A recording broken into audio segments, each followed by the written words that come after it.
Welcome back to the Community Builders podcast, the podcast where we believe that building community is the best business model for your soul. Today we have with us the amazing Danny, one of my friends and previous collaborators, who is just one half of the duo Musa.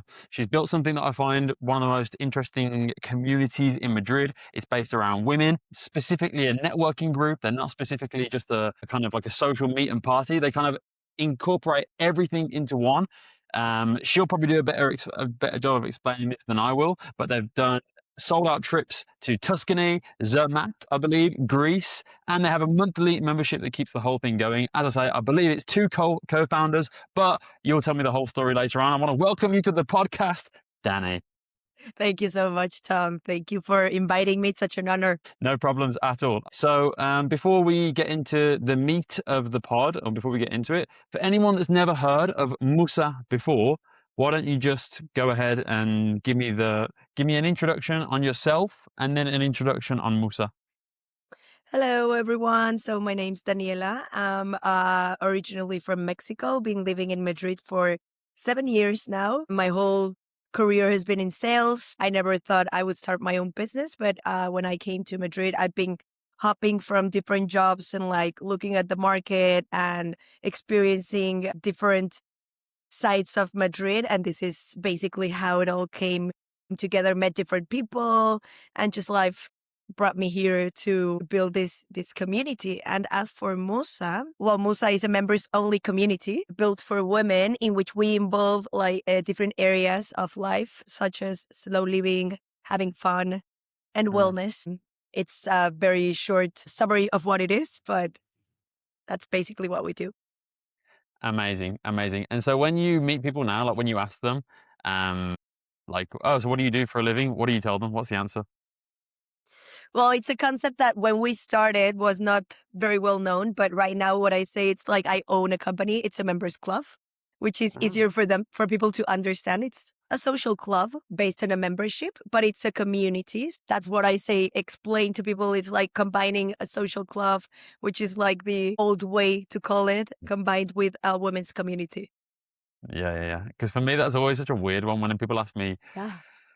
well, I mean, and also this podcast is to go off the script as well. So like, feel free to go off script and speak about whatever you want. So for me, for example, when Okay. people ask me about like, what do you do for a living? It's like, well, there's giddies and then there's my social media and then there's like other stuff that I do as well, right? So I never really know the best way to answer it. I usually say I just do events.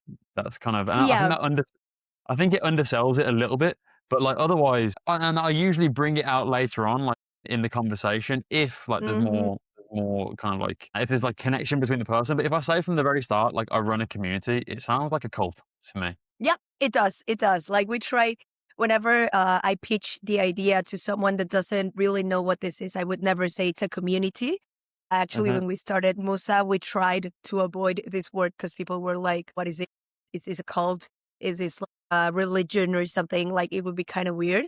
So Yeah. we've been doing like this research and like people understand what we do without taking away the value of Musa, because it's not just events. Also, Giri is not just events; it's so much more than that.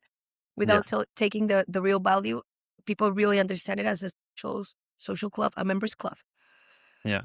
A social Yeah. club, but that's I guess where it differs from Giddies a little bit, and we'll go into this kind of hmm the differences and stuff later on. But like Giddies, I wouldn't say is a members club because really you don't have to be a member. We have like a Yeah. membership layer on it, but like anyone can come to our events if they buy a ticket. You can come. So I guess that's probably why I go more towards events. But I agree, hmm events kind of downplays it a little bit in terms of everything that we do.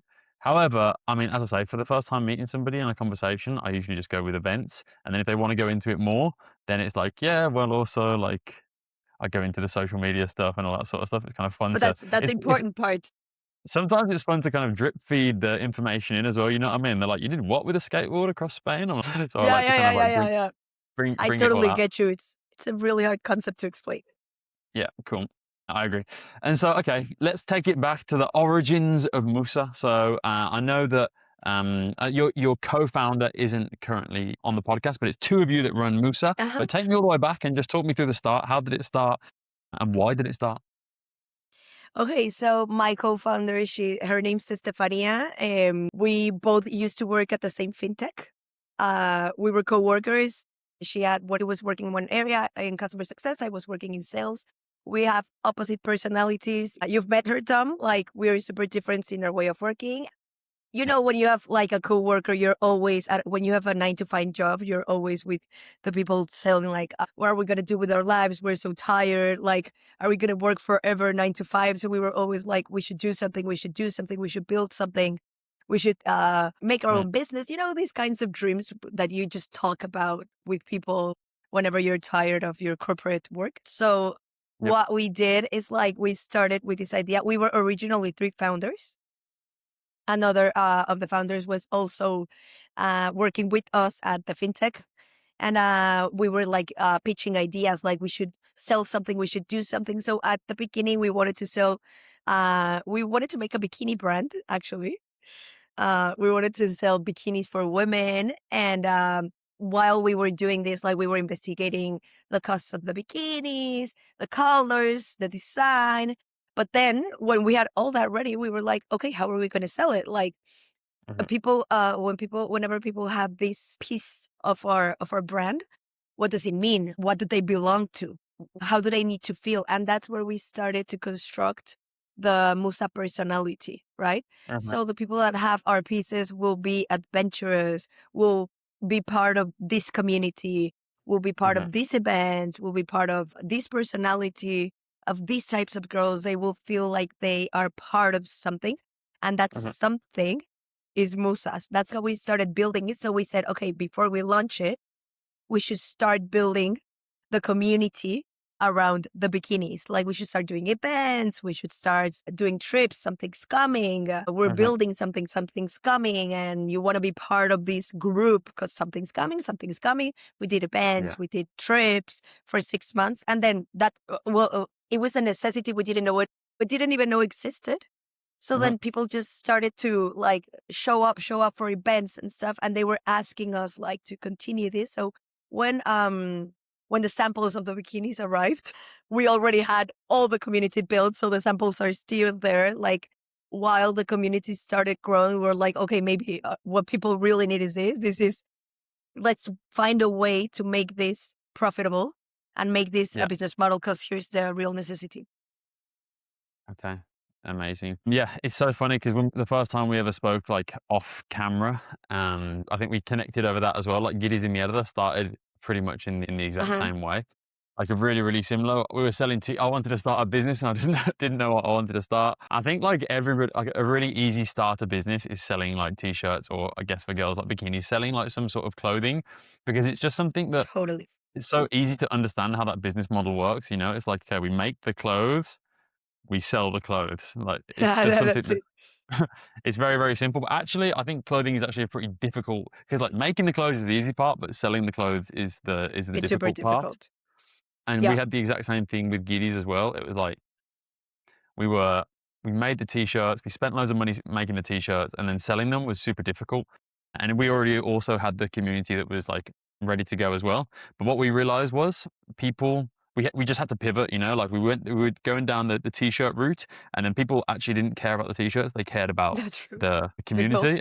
And so that was the decision was, okay, let's go all in on the community. This is something that people are paying for. This is where the business is, obviously this is something that people are showing up for. And so that's also how Giddies y Mierda was born. So Giddies and Musa are kind of like cousins in that sense, and Yes, they oh, had I the always same say origin.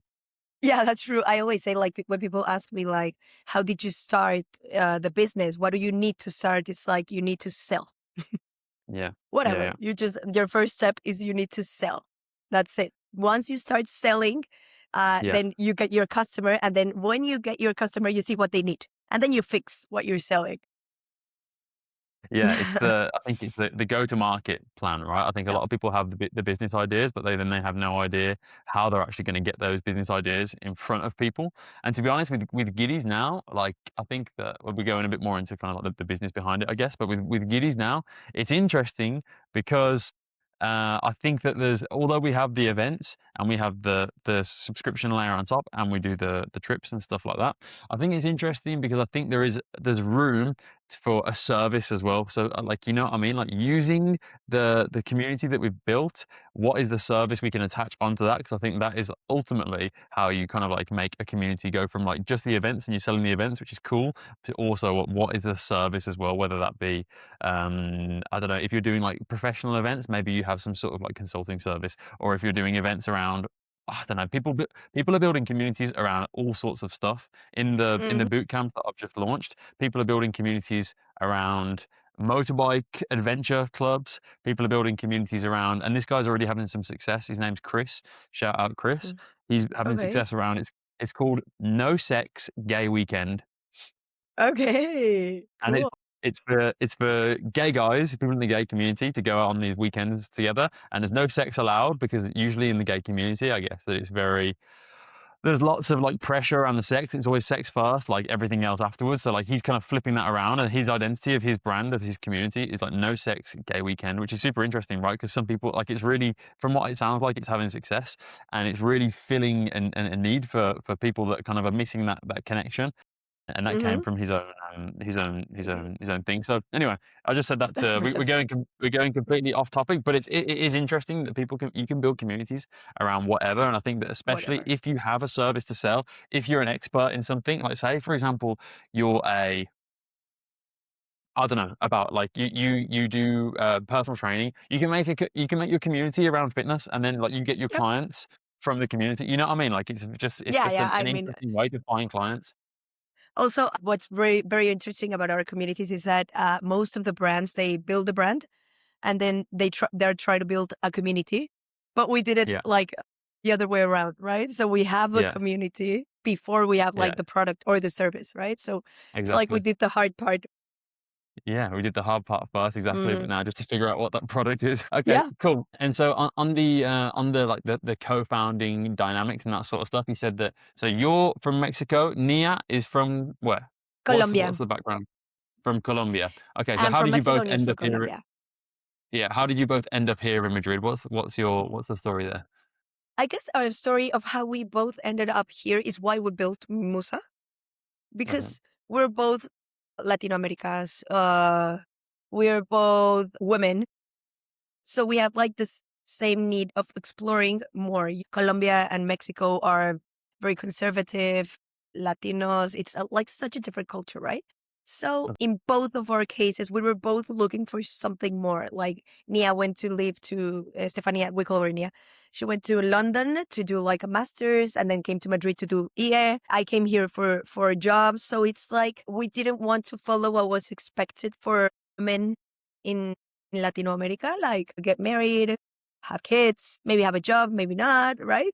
So Okay. that's like a lot of the thinking we were raised in. So we were looking for something else, wanting to explore the world a little bit more adventurous, like wanted to make our own money, discover who we really are outside of all these beliefs and cultural rules that we had. That's basically why that's our background. That's where we come from. And that's why we built Musa, because we are two Latinas in Madrid, which think totally different than what we were expected to, and are doing totally different things that what people expected us or our culture expected us to do. This is like the main reason why we built something. Also, when you are in a country that's not yours, you always want to. That's like a basic need of the human being. They need to belong to something.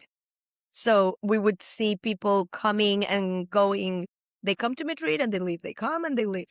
So like it's like we are not from Madrid, but then we have our friends, but then they leave, but then we have our friends again, Okay. but then they leave again. So we have to reinvent ourselves all the time. So we like had this idea of creating something where we belong and something we would have wanted when we were just getting here or we would want Okay. today. And like a support group, like a network, like a safe place where like, even though people come and go, you always have this place where you're sure you belong. So yeah, that's Okay, kind of cool. the backgrounds of both of us. Yeah, for sure. And it sounds like a fair few people resonate with the message as well. I saw on your website that you say something a lot, I'm not sure where I saw it. I think it was your website. It's something along the lines of, "We're not common, we're not special, we're rare." Is that something that you Yeah. guys still say about yourselves, or Yes. what's Yeah, the that's story like our behind that? yeah, that's like our narrative. Like we're rare women. It's like we don't do what's expected from us. And that's what we like try to sell in Musa. Like whatever you want to do in life, you can do it. You don't have to Hmm. do what they tell you. You don't have to, like, if you want to do it, that's perfect. But if you don't want to, like, it's like what we sort of challenge women to question why they're doing what they're doing, right? Hmm. And when you question, like, why am I going to an office from 9 to 6 to a job I don't like, and I'm waiting to maybe have kids, or maybe I'm just waiting for my raise on the salary, or maybe like I'm just living life floating. It's like we challenge women and people in general to like question, dare to be different, dare to be Hmm. themselves, actually, because like what we're trying here always is like to be polite, to be the same as other people, to maintain the status quo, right? So Hmm. what we want to transmit with our community, with Musa, with our message, and to the girls that are our members is like, here you can be yourself, whatever that is, right? So Hmm. we call it rare because the human being is not used to looking at something natural or different. It's like whenever I come into a room, they're like, you're so crazy. And I'm like, no, I'm just me, right? So Yeah. that's why we call ourselves rare. And so, what kind of people does that attract? Who are the Musas? And like when you put that out, when you put like a narrative of yourself out there that we're rare, and you kind of, from my experience, you live and breathe the narrative as well because you are rare. Or can I say in Spanish, rara? Eres rara. Rara, rara, sí, Eres rara. Un rara. poquito rara, eh? And and so, Muy. what kind of people do you attract then? So, like, who are the Musas? This is the very curious thing, is like the Musas are everyone. It's like, it's not a specific type of women. It's who they can be when they're inside of Musa, right? So that's Yeah. like what, because we thought at the beginning, we're going to get just women who want to live their lives and travel around the world and they're artistic. And then when we started getting girls, it's like everyone has a necessity to be Mhm. rare. It's like there's no like specific client that we have. We have all the women that are looking Mhm. for that same thing, and it's to be just their most authentic self. So Mhm. that is a super cool thing about Musa. It's like we invite girls to find their true self, to be rare, to be we always say like our slogan also is 70% uh rebel, 30%, I don't know what, but like it's like we invite women to be themselves. We invite women to be crazy if they want to be extroverts, to be introverts. Like you are Yeah. what you are. Like you don't need to change who you are. And this is the coolest thing because inside of Musa, you can see you've been to one of our events. You can see so many different types of girls, like so many different personalities, so many different profiles. It's super, super crazy. And Mhm. we never thought this was a human being need. Like people are looking for places to be themselves.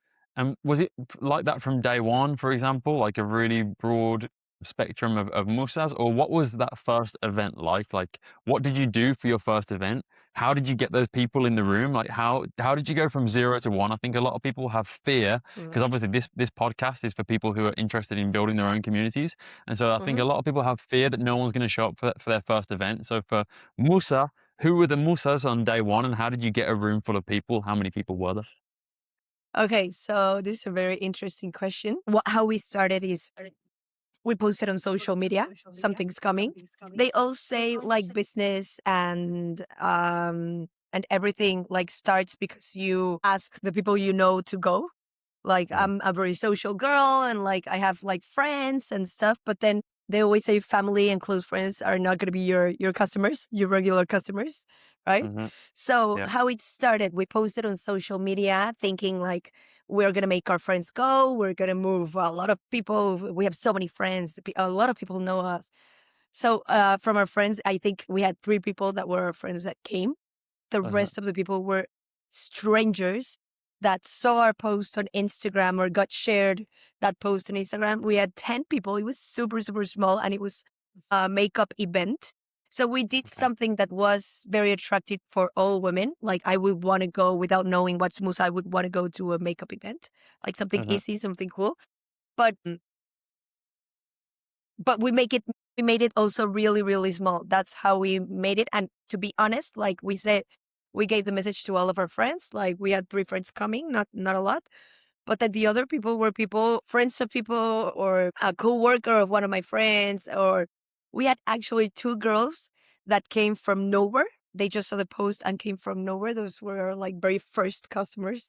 I would say, like, how do you get your first customers? Just by starting. Just start and you'll Uh-huh. get it. Eventually you can get, as long as you get one, you're in. Because that Yeah. one will spread the word. So that's how we Mhm. started.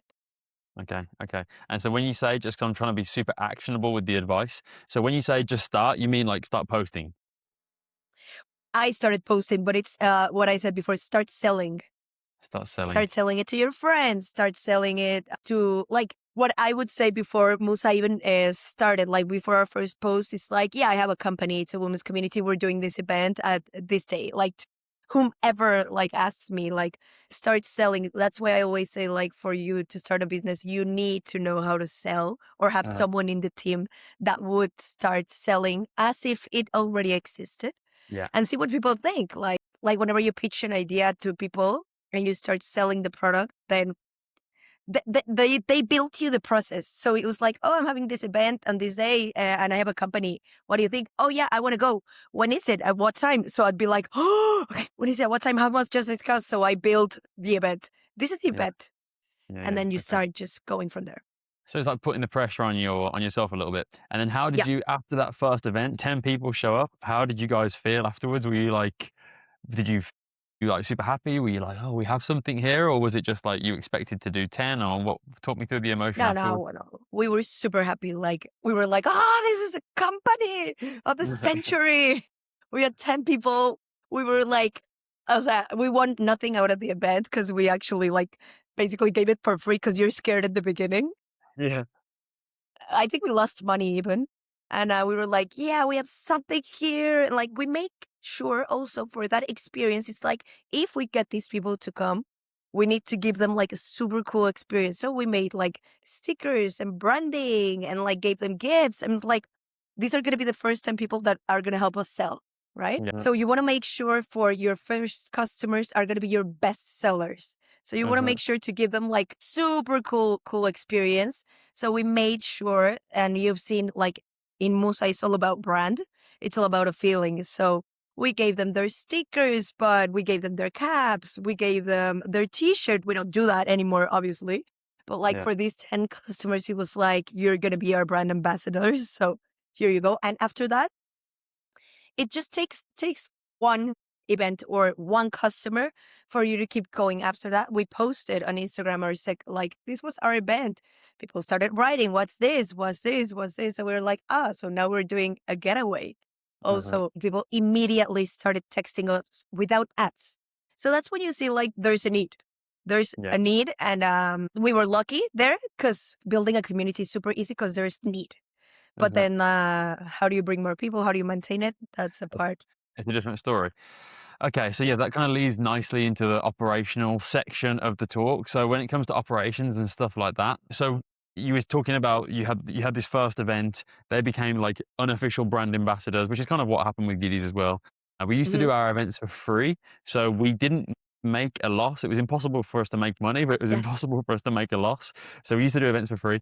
How did you, because you're a membership model, I thought you'd been a Mhm. membership model from the very start. Like, how did you switch from that event, which I imagine wasn't a membership because there's only one event, to Mhm. actually Mhm. a membership model, and what was the thinking there? So when we started seeing that people really wanted the community, and we decided to switch to community, we decided to do a membership, but we How wanted long to how long test it. in was this, just timeline-wise? How 6 long? months. 6 months in, okay. But we had, since the very beginning, since before we launched our first event, we had clear mind that it wouldn't work if we didn't have like a membership or the events cost. So we were doing like very cheap events. So it's like, if we want to live out of this, we need to test and see if a membership works. It could work, it could work. So it was all a test for us. So we always had this narrative, like, come to our first event, come to Musa, apply to Musa. Like, you had to do the same process that you do now to get inside of Musa. Once you're in, you could buy your event. Um, but we could not,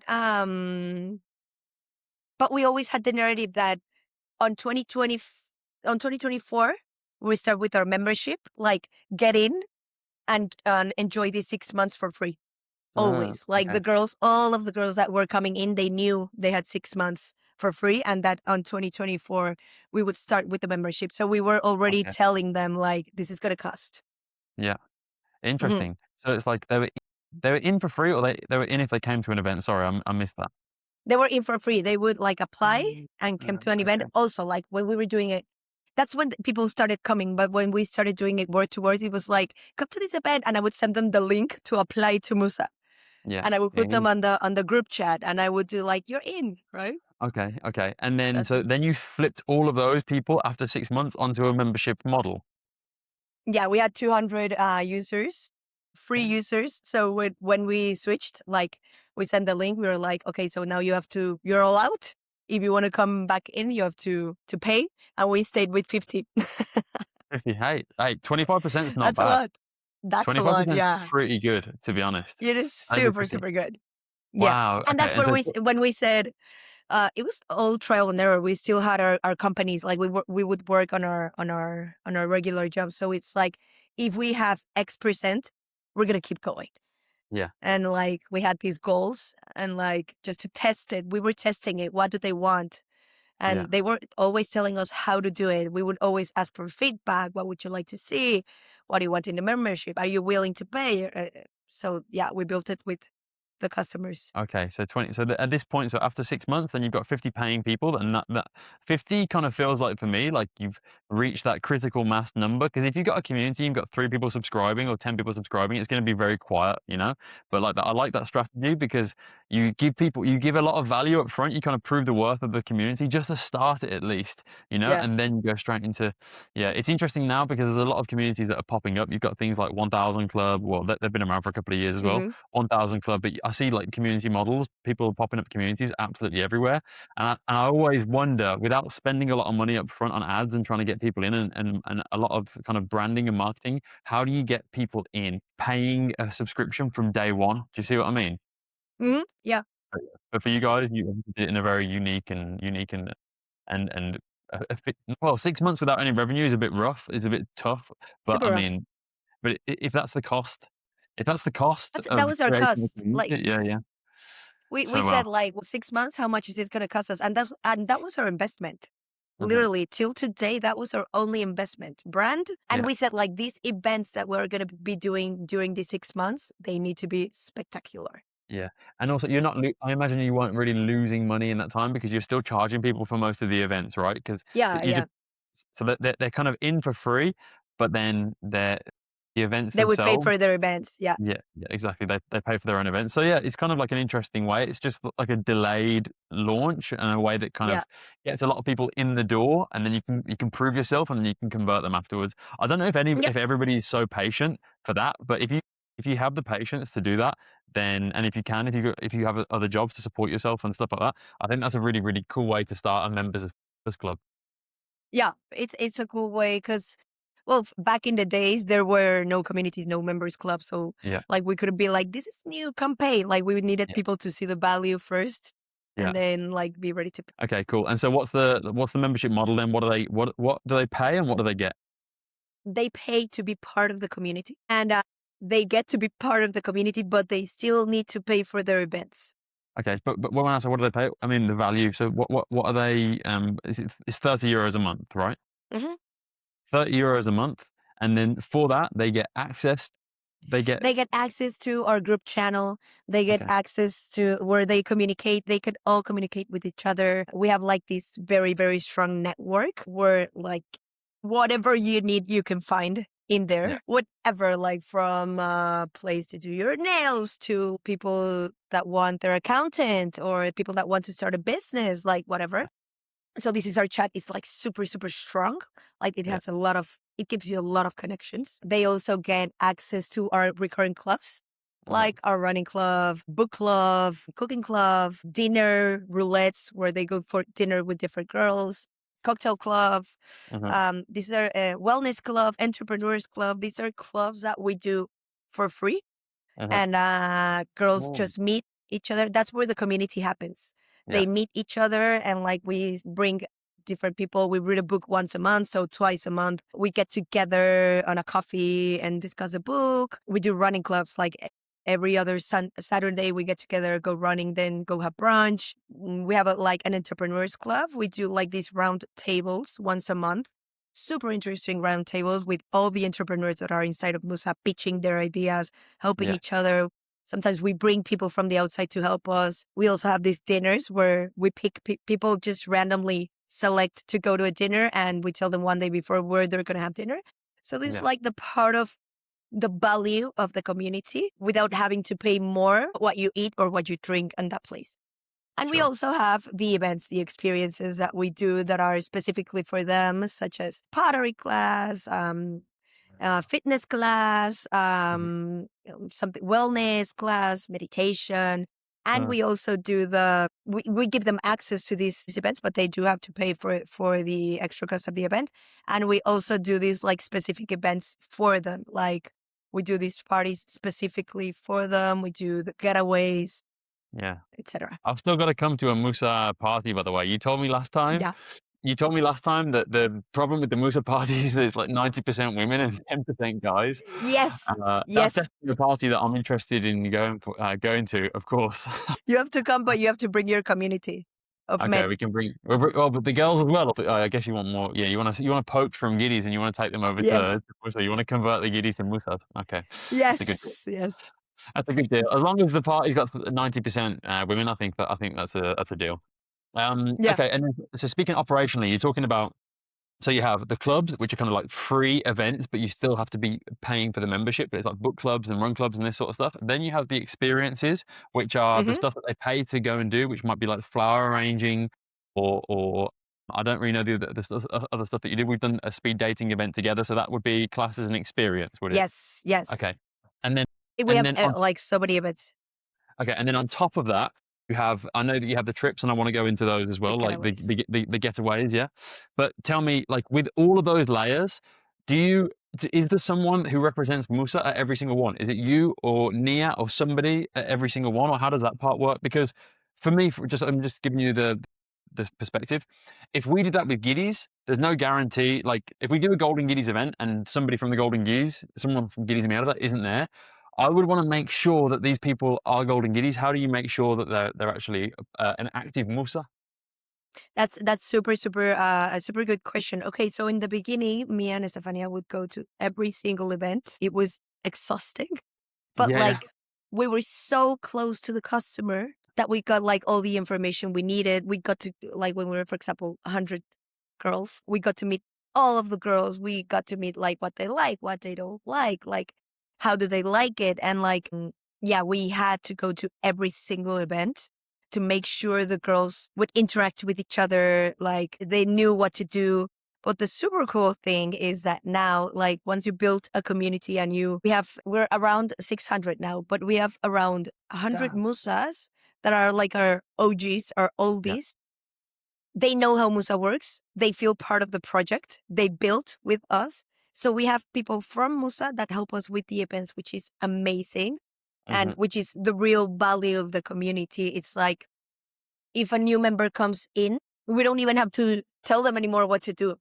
A bunch of Musa jumps and helps them, teaches them, yeah, includes them. So in every single event, like we would have to go to every single event and like take the girls and help the girls. But now they just do it alone. They know how it works. They know what to do. They're like our own Musa leaders inside of yeah, yeah. Musa. We also grew up the team. Like we were, it was only at the beginning, me and Nia. Now we're 5 in the team. So Uh-huh. whenever it's like important events, me and Nia always go, or Of me or course. Nia, or together. It depends. Whenever we're working like with super cool brands and stuff. But like for example, the clubs, the recurring clubs, we have Musas that run the clubs themselves. So it's super Okay. cool. Yeah, no, super interesting. So with Giddies, I mean, I was speaking to Luis from Volta, Yeah. who runs Volta. I was speaking to him, and he has a very very similar story. It's like at the start, I mean, he still goes to all the runs and stuff, but he's talking about how he's lent on the community for content creation. For example, he's got someone from his Yes. community that like does content creation, and like they don't ask anything; they just want to help out the community. And I think in a big way that is the power Mm. of the community model, and Yes. that's why I was saying to you before. that's what we started the conversation with. I think it's the best community model for the soul, because it's like it's what it's in a way it's what humans were supposed to do, right? It's like make groups of people and rely on other people. It's kind of like the whole idea The whole point. Yeah. of being a human. You know what I mean? So it's super cool when you Yeah, can kind of think like that. totally. But I didn't know you had Totally. 600 Musas. That's insane. Yeah. Well, That almost 600. We're that is insane. almost Okay, there. so tell me. Okay, so I was going to ask other questions, but I'm more interested in this now. So like 600 Musas. How did you grow? I swear the last time we spoke, you were under 300. So how did you like basically double it in a year? Well, I don't like, I wouldn't say like we did something different. We just kept Okay. going. So it was for us like we were pretty sure, and we don't know yet. Like the market's changing all the time. We don't Yeah. know. Like right now we are here, tomorrow we can be there. Like Uh-huh. we don't know. But what we were seeing, it's like this seasonality, like Yeah. how it would grow and then it would go down depending on the season. Yeah. So we started making Musa by seasons. So like we would focus instead of monthly, or we would focus on the season, and we would give the girls what they needed for that season, right? Yeah. And like for example, we knew which were like super good months and invested all of our efforts in attracting new people and converting customers in those months, Uh-huh. and saved our efforts in low months, right? So Uh-huh. that's how we doubled. We were doing like these super cool things in months that we know Musas are super active. And we Yeah. would like do the planning on the months that we know that are low. So I would say like Uh-huh. we started dividing efforts and Uh-huh. putting the Uh-huh. effort where it really mattered. That was one thing. And then the other thing, I think it's patience and time, because it's like people the hardest thing for me to get from someone or from a customer is their I don't know, their confidence. Is that how you say it? Like they trust Yeah. you. Yeah. To make them trust Yeah. you is The trust. Yeah. Yeah. super super hard. So we built for 2 years trust with the Mm-hmm. girls, trust that we would Yeah. deliver what we sell, and like we've seen it, Tom. Like we make a lot of brand and we sell a lot of values, and we were Uh-huh. super close with these first 200 girls, super, super Yeah. close with these first 200 girls. Mm-hmm. So what helped us grow, what at one point we couldn't grow because there were so many girls trying to get in, but we couldn't be Yeah. with all of the girls, right? So Yeah. what we were was like, we closed openings. We focused on these 200 girls to teach them, to get to know them. They're our friends now. Like, and like at one point, like we were growing, like the hockey stick. And Yeah. then Yeah. at Yeah. one point, these girls became our best sellers. Okay. Wow. People that would come in, they would sell because they would leave the community with us. Yeah. And like at one point for this year specifically, these Uh-huh. girls, and I always predicted like this is going to happen. Like we just need to keep teaching them what it is. So Yeah. then we are not going to, it's not going to be you and me selling. It's going to be 200 girls. Yeah. The Yeah. beginning is going to be 50. So by the second year, we're going to have maybe 100. But then Yeah. by the third year, we're going to have a 600. It's like a compound effect. Wow. It's super cool. Really, really cool. Really cool. I love it. What I was going to ask you about that, about the selling thing. I had a question and it went completely out of my mind on that. But that's it's I think it's a really powerful lesson there. It's like get to know your customers really, really well. And I saw it when we did the speed dating event.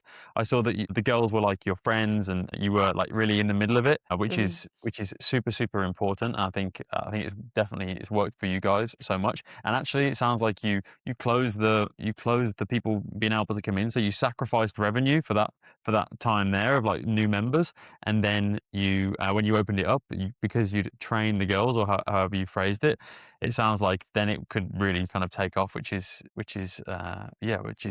insane. Like 600 musas is 100% insane.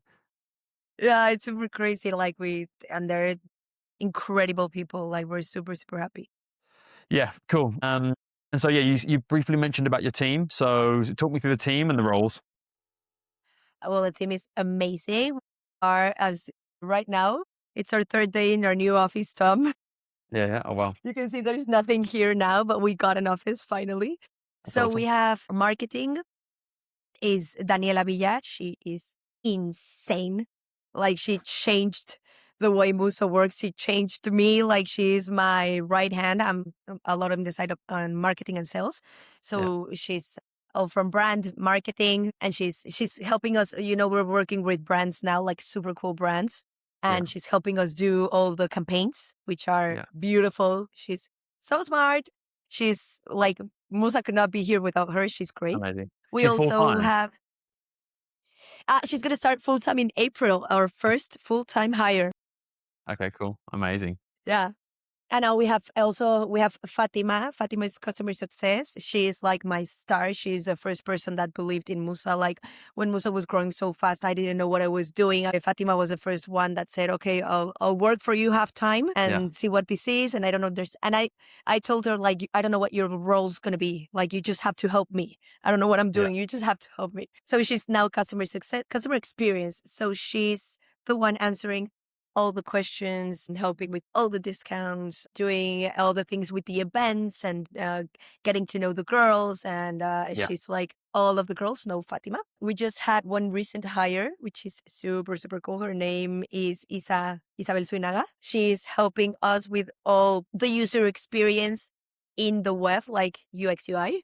And like to take the girls, she's helping us with all the process, the automatization, and hoping that for the girls it's super easy to get into Musa, to get to understand Musa, because that's where we have a lot of flaws. And she's super, super smart. She's super, super cool. And like, I'm super grateful that she's here because she's helping us with all of these AI and processes and web and stuff. And Nia is in charge now of all of the events area. She is insane, like doing all the events, all the programs, all the everything, and finance. And okay, amazing.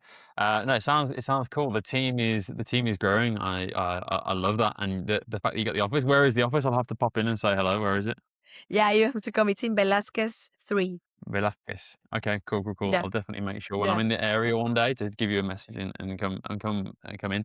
Okay, and finally for the last little section, I want to go into the money, into the revenue a little bit more in terms of, like, you don't have to go into exact numbers if you don't want to, but obviously you're hiring people, so you must, I imagine, you're profitable. Or was Musa bootstrapped? And what I mean by that is, did you pay for it out of your own pocket, or did you ever have investment, or have you got investors now?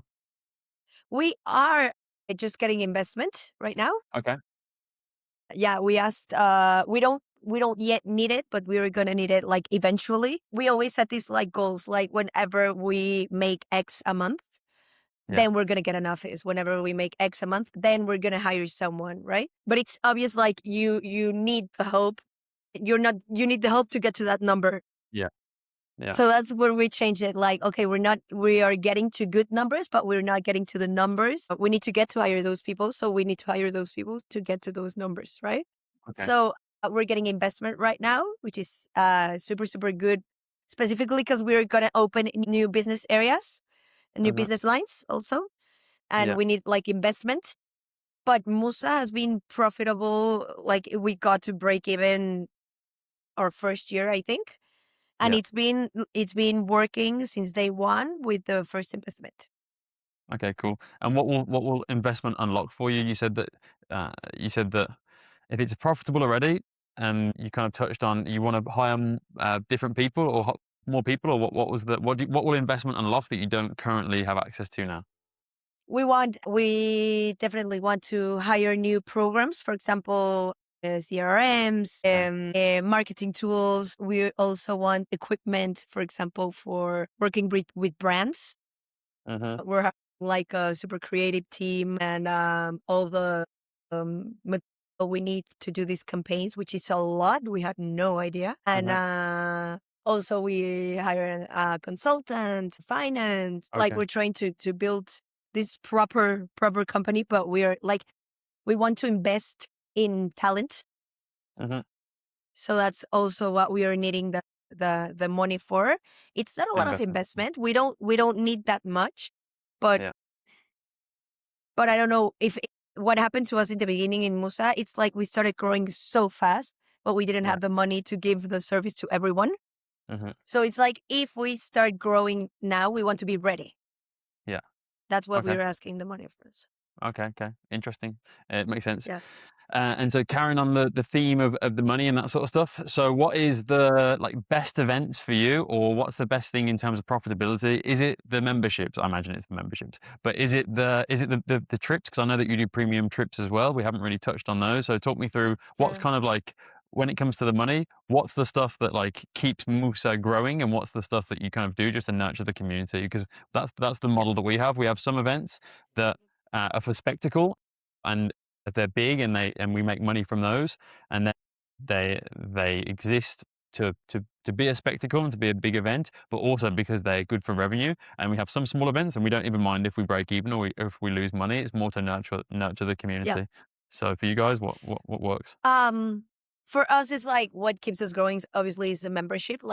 Yeah, But we just recently discovered we cannot just rely on the membership because it's seasonal. Like yeah, sometimes we're up, sometimes we're down, right? So our main source of revenue is the membership for sure because it's like something we're gonna get each month and we know what we're gonna get. It's not gonna change. It doesn't. It only depends on how many members we have. The events, we started to focus a lot of our efforts in making the events very profitable, which uh-huh, we realized it was like we were losing a lot of time there and energy, and it had not that big of an impact because what people really wanted was to just go to dinner together and talk. And yeah, so we decided to like make the events break even or get like a small profit out of the events and just like uh-huh, focus on getting the girls together and giving them the network they wanted. uh-huh, But from the events, we get like a really source of revenue. We don't lose money. We win a little bit, and that's okay. Like we decided to keep the events there, and uh-huh, the getaways are definitely like a really good source of revenue because we do like premium events and yeah. but we only do two a month. We want to do more, but again, we don't To have a enough year, people to do more. I mean, yeah, 2 a year. Sorry. to a year. I was going to say. Okay, interesting. So 2 a year, and then Mm. what have they been in the past? What sort of things? When you say they're premium, what are they? We do ski trips. We go to different parts. We've been to, for example, Tuscany, Greece. We went to Uh-huh, Paros and Antiparos, and we always like have these super cool houses. We usually try to take the girls to places they wouldn't go by themselves. uh-huh, Recently, we went to Zermatt. We just came back 2 weeks ago, and we were having lunch with the girls at the top of the mountain, like yeah. these insane views with like super cool people. And I'm like, did any of you ever think that at this age you would be doing this kind of getaways, like with this Yeah. kind of people? And we're like, we never imagined. So it's like we go to places that it would be otherwise hard to go by yourself or with another group. No, it's super cool, super inspirational and aspirational. I think what you guys are Yeah. doing is absolutely awesome. Okay, before we finish up now, we're going to do a little quick fire round. This is more for kind of like social media style things. I'm just going to ask you a couple of quick fire questions, and then if they're good or if they make it on the social media, then so be it. Okay. Great. Worst event you ever did, and why? What? Last event? Worst. What's the worst event you ever did, and why? Oh my God. We have so many. Oh my God. Let me think. Let me think. Okay. I think we did this pool party once, Yeah. which was a total failure. Cause we had this like villa with the girls and brought the worst thing about it is like we did everything. We brought the food, but we brought the props and we brought the music. And it's like we were trying to be entertainers of the girls, but then we Uh-huh. had to cook, but then we had to like be with the girls and socialize with the girls. Like the girls didn't even know what was going on. We were so Uh, stressed out. We had terrible communication. Like we were trying to be our own employees. So I think that pool party was the worst event ever. I remember coming back to my house and being like, okay, my business over. Oh, It's over. Like, oh this my is so God. lame. The music didn't even work. Oh, Like, the girls were like just sitting in the pool, not knowing each other. I was so tired. I could not even ask them questions. I oh, was just like sleeping there. Like, no, that was the worst event. okay, that sounds stressful as hell. How many girls were there? 15. 15. Not Okay, a well, at least lot. the Not a business can't lot. be over then at least. Not a Are lot, those but any of those Musas still around? yes. Yes, we have like 3 or 4, but it was long ago, like 3 years ago. We have three or Okay, four still here. cool. Question number two. Why a women's community? Why no men? Why are men not allowed?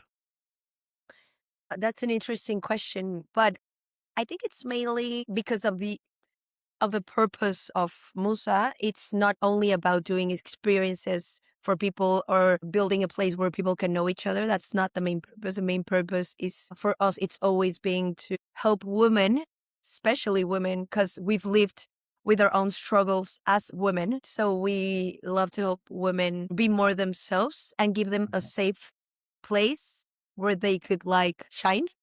Mm-hmm. I feel like it's always been women because we are Latin Americans.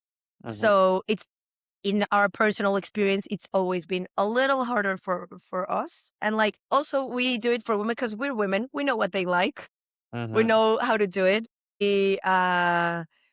And women, we move in tribes. Like women, they stick to their communities. So we were talking about like it's not the same to go to coffee or to meet with your girlfriends than to meet in a group with different people. So the purpose, Mm-hmm. it's always like building this support group that would like understand you fully because we're so different from men. One of the purposes also is like we think sometimes women's worst enemies are other women. So like instead of fighting each other, we try to be in each other's side. And that's where the Mm-hmm. magic starts to happen. Like if you get women together, you have like no idea the magic that starts happening. It's super, super cool. Okay, amazing. Have you ever had to remove a member? Yes, yes. This is very surprisingly, but we only have to remove two members in our whole history, which is so few. Like all of the girls get the vibe, all of the girls like get the values of Musa. They understand what they're here for. But these only two members, we removed them because their language was not appropriate in the channel that they were attacking other members. So we have a zero tolerance policy. So yeah, we texted like when you get into Musa, you sign like a zero tolerance policy. There's no talking behind the back. There's no like gossip. There's no this behavior is unacceptable. Like we don't Oh, accept that. There's no bad words or bad energy in the group. Whenever we see that happening, we give them a warning. But it's only happened twice, so super good. interesting, interesting.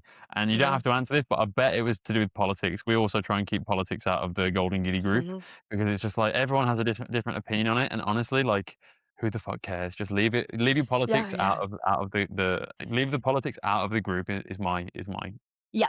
personal Yeah. opinion. It's also what we enforce because people will find a reason to hate each other when it comes to politics. Yes.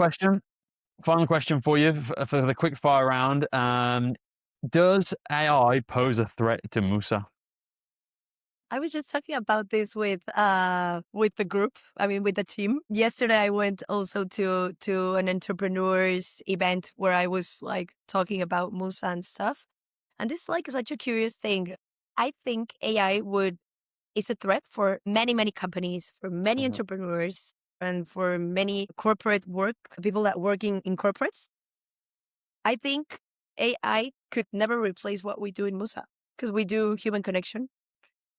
So I was just talking about this with my team. I'm like, I think we're lucky and I think we have something here because this is one of the few business that AI will never replace because mhm, because it's a feeling. It's not a job. It's not a product. It's not a service. It's a mhm. feeling of Yeah, belonging. So same for you. yeah, I agree. I think that's a super interesting thing about the community model at the moment. When I spoke to Luis the other day as well, I said, "Are you in danger of AI taking over the Run Club?" And he's like laughed basically. He's like, "No, obviously not. Like, there's no way AI you're going to cannot get a run. robot." But it's funny because like I think we both, probably all three of us, and everybody else that's running community businesses, landed on it kind of on accident. You know what I mean? Landed on the community model by accident, and it's kind Yes, of fortunate because it seems like one of the only business models that is probably safe at least for a long time because yeah, it's human to human. From right now, I'd be very surprised if you can form a sense of community with your Claude or with ChatGPT or something. It's just not the same. it's not the same. It's not the same because what they're asking, why, like, when you understand, like, they're like, oh my God, people are paying to go to events and to community. It's like, that's when you understand how much connection people need. They're Yeah, willing to pay to be part of something. And that's been in the human beings since the very beginning. We need to belong. That's the only thing that's for certain. So yeah, that's something that's gonna be hard to take away. AI true. won't kill us. True, I true. hope so. Okay, amazing. In that case, I think that's all of my questions. That's a good note to end on. Do you want to, for the people that are watching, do you want to tell them where they can find Musa, point them towards your Instagram or whatever you want to say? Now's your time to say it. Yes, Tom, thank you so much. So you can find us on Instagram. We are we.r.musa. That's how we're called. We also have our web on Instagram, the same We Are Musa, it's called. And you can always find us on Velasquez 3. That's our office. We have now this physical place that we're going to sort of turn into this super cool place. Whenever you want to text me, the Instagram, you can find us super, super easy there. We'll reply right away. Okay, amazing. And if today's episode made you think, guys, that maybe you want to start your own community as well, this is the Community Builders podcast. I run a community and a boot camp for people that are looking to create their own communities or their own community businesses. So if you want more information on that, just contact me as well. The link is in the bio for the video. Danny, thank you so much. Thank you, Tom. Thank you for inviting me. I'm so honored. No probs.